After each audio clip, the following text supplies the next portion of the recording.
پہلے تو اپنا منصب سمجھے. دوسری بات اس میں یہ ہے کہ جب آپ روزہ دار ہیں تو پھر آپ اپنی عبادات کو بھی ٹائم دیں.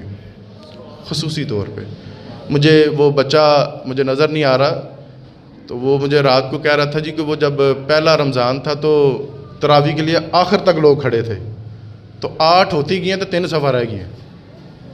تو میں نے پچھلے جمعے بھی آپ سے اپیل کی تھی کہ یہ وقت بار بار نہیں آتے. آپ ان سنگیوں کی طرف دیکھیں جو پچھلے رمضان شریف کو ہمارے ساتھ نمازیں پڑھی تھی، آج وہ قبروں میں لیٹے ہوئے ہیں. آج وہ ترس رہے ہیں کہ کوئی ایک لمحہ مل جائے میں رب رحمان کو سجدہ کر لوں، لیکن اب وہ وقت چلا گیا. تو یہ وقت بار بار نہیں آتے. میں نے پچھلے جمعے میں بھی یہ کہا تھا کہ آپ 20 تراویحاں ضرور پڑھا کریں، 8 پڑھ کے نہ چلے جایا کریں، کیونکہ آپ کا سوا سپارہ مکمل نہیں ہوتا. اور حضور کا فرمان سنیے گا کہ جس نے ایمان اور احتساب کے نیت سے رمضان شریف میں قیام کیا، ایمان کی وجہ سے کہ یا اللہ پاک میرا ایمان بڑھ جائے، احتساب کی نیت سے یا اللہ پاک مجھے تزکیہ نفس حاصل ہو جائے، رمضان شریف میں اس نے قیام کیا، تراویح پڑھی، حضور کا فرمان سنیے. حضور فرماتے ہیں کہ رب تعالیٰ اس کے سارے پچھلے گناہ معاف فرما دے گا. اب وہ جو پیکج تھا آپ کا سارے گناہ بخشوانے کا، وہ تو وطر کے بعد تھا. آپ 8 پڑھ کے چلے جائیں گے، وہ پیکج تو پھر آپ کا مکمل ہے. بول کے بتائیے.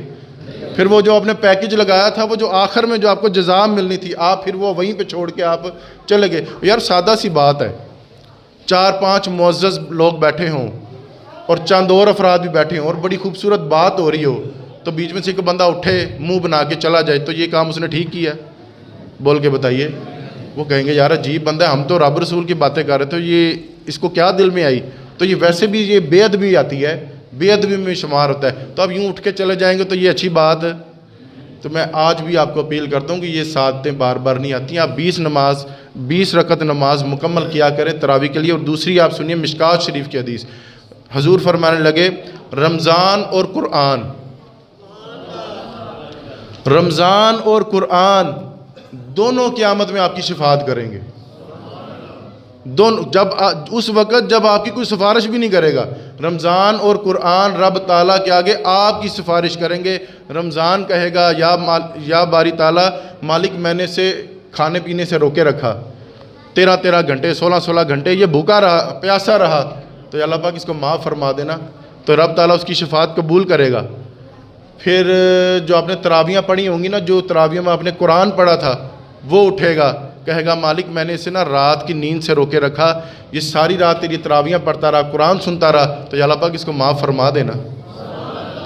تو رمضان بھی آپ کی شفاعت کرے گا، قرآن بھی آپ کی شفاعت کرے گا. تھوڑا سا آپ مزاج بنائیں. اب تو وقت ہی تھوڑا رہ گیا، اب تو 4 روزے ہو گئے، تو پیچھے کتنے رہ گئے؟ 26 روزے. تو اس کا بھی پل بھر میں پتہ نہیں لگنا کب وقت چلا جائے گا. تو اس وقت کو آپ غنیمت جانیں. اور دوسری میری آپ سے اپیل ہے کہ جو حضرات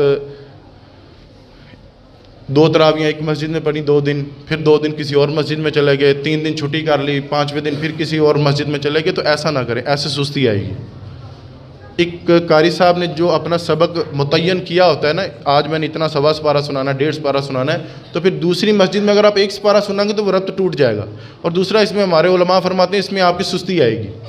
اچھا یار پھر میں چلا جاؤں گا، مسجد بڑی دور ہے، پھر ادھر چلا جاؤں گا، یہ قاری صاحب صحیح نہیں سناتے، ان کی آواز بڑی اچھی ہے. یہ آپ نے آواز کے لیے تو نہیں آنا، آپ نے تو رب رسول کے لیے آنا ہے. تو ایک قاری صاحب جس کے بھی پیچھے آپ نماز پڑھ رہے ہیں، تراویح پڑھ رہے ہیں، تو مکمل کریں، پھر آپ کو اس کا فیضان ملے گا، اس کی آپ کو روحانیت ملے گی. تو یہ سستی والے دن نہیں ہے، یہ بڑی چستی والے دن ہے. اس میں آپ چستی دکھائیں. گھر جا کے بھی تو ہم نے موبائل دیکھنا ہی ہے، تو کیوں نہ ہم قرآن کو ٹائم دے دیں.